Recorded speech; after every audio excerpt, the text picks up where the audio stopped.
Now I'll show you how to make the cover for this irregular shaped cushion.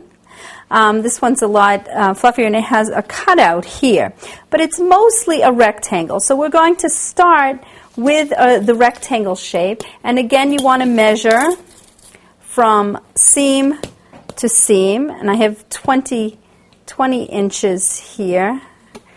Sometimes if you stretch it, you'll see you have even more. So this is 21 inches. And then the long way, it's 30 inches. So we're going to the 21 inches, we'll add 1 1/4 inch to that measurement for the seam allowances. We have 2 5/8 seam allowances on each side. That's 1 1/4 inch. So we're adding that to the 21 inches. And to the 30 inches, we'll add the 1 1/4 inch because we have 2 seam allowances there. And we'll cut out those rectangles, and then I'll show you how to cut this little bend out of that. Okay, now I've cut my rectangles to the basic rectangle shape of this irregular pillow. Now I want to cut out this curve here.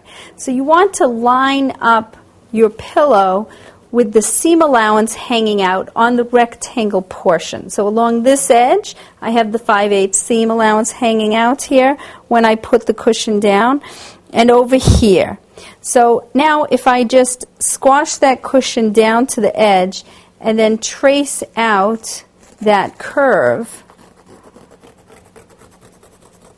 along that edge, along that curved edge, just mark that curve, and then we'll add to it the 5/8 seam allowance. So I'll cut it 5/8 inches away from the actual curve.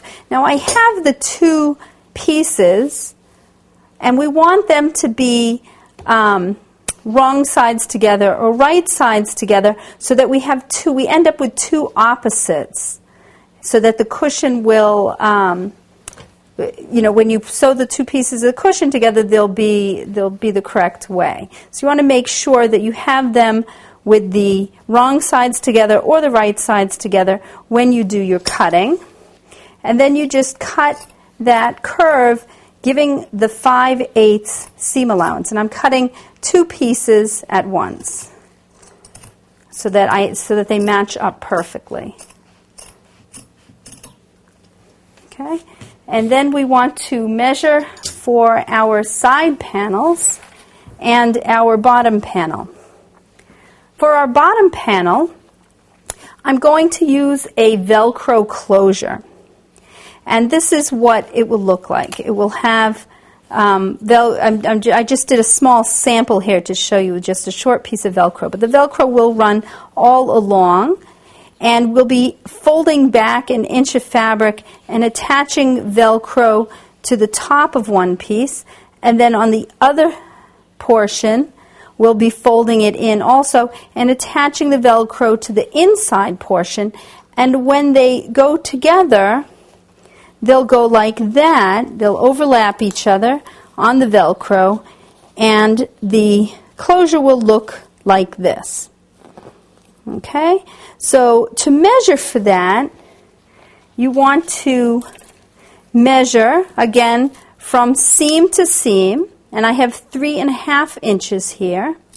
And to that, we want to add 4.5 inches wide to accommodate the folding over and the overlapping for the velcro. So this panel will measure from here to here. This is about 24 inches long, so the length of your cushion, and then the width of your cushion plus 4.5 inches. Then we'll cut that piece in half and add the velcro.